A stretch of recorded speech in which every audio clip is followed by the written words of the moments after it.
প্রিয় দর্শক, আসসালামু আলাইকুম। দর্শক, আপনাদের প্রীতি ও শুভেচ্ছা জানিয়ে শুরু করছি আমাদের আজকের প্রতিবেদন। তো দর্শক, দেখতে পাচ্ছেন আমাদের সামনে এক আপু বসে আছে। আমরা তার জীবনের গল্পটা শুনবো। আপা, আসসালামু আলাইকুম। ওয়ালাইকুম আসসালাম। আপা, কেমন আছেন? আছি ভাই কোন রকম। তো আপনার নাম কি? তানিয়া। তানিয়া আপা। দেশের বাড়ি কোথায়? দেশের বাড়ি সাভারে। সাভারে।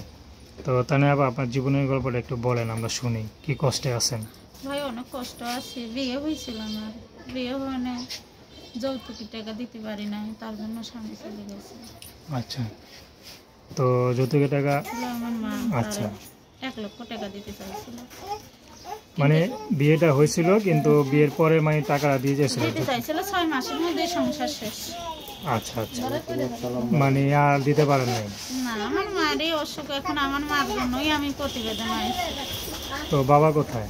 বাবা নাই। কি হয়েছে বাবা? চলে গেছে, বাবা না থাকার মতন। বাবা না থাকার মতো। ভাই বোন কজন? নাই। ভাই বোনও নেই। তো বড় ভাই থাকলে তো মনে হয় আর এরকম সমস্যা পড়তে হতো না, ঠিক না? তাহলে কি এত সমস্যা হইতো? আচ্ছা, তো মা কি করে? মা ভাই মা চলতেই পারে না, মা খুব অসুস্থ। মার অপারেশনের কথা বলছে, অপারেশনটা করাতে পারলে ভালো হবে, না হলে খারাপ হবে। কি হয়েছে আপনার মা?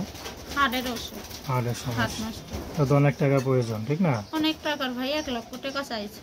তো টাকা পয়সা গুছাতে পারছেন? কিছুই না ভাই, আরো কাজ করে শীতের দিনে একটা শীতের জামা গায়ে দিতে পারি না। আচ্ছা আচ্ছা, বিয়ে শাদী হয়েছে আপনার? বিয়ে হয়েছিল ভাই, বললাম না বিয়ে হয়েছিল। 1 লাখ টাকা আমার মা যৌতুক দিতে চাইছিল, ওই যৌতুকটা দিতে পারি নাই। এর জন্য সংসারে তো অশান্তি। আজকে 3 বছর আগেই তালাক হয়ে গেছে।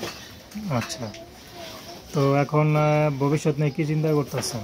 চিন্তা করতেছি একটা ভালো মনের যদি মানুষ পাই, আমার যে মাইনে নেবে আমার মাদারে। আমার একটা ছোট বোন আছে, যে মাইনে নেবে তারে আমি ভালোবাসবো, তারে বিয়ে করবো। আচ্ছা, আবার বিয়ে শাদী করবেন মানে কি? ইচ্ছা আছে ভাই, গৃহস্থর ছেলে পেলে বিয়ে করবো। তা আপনাকে তো বিবাহিত মানে অবিবাহিত ছেলে তার বিয়ে করবে না, করবে?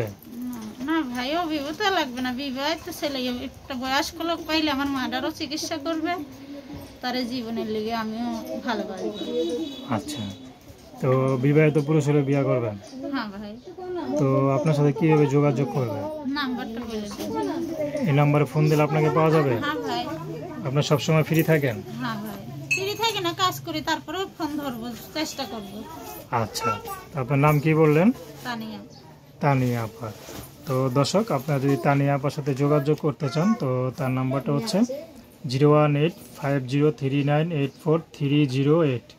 আমি নাম্বারটা আবারও বলছি, 01850398438।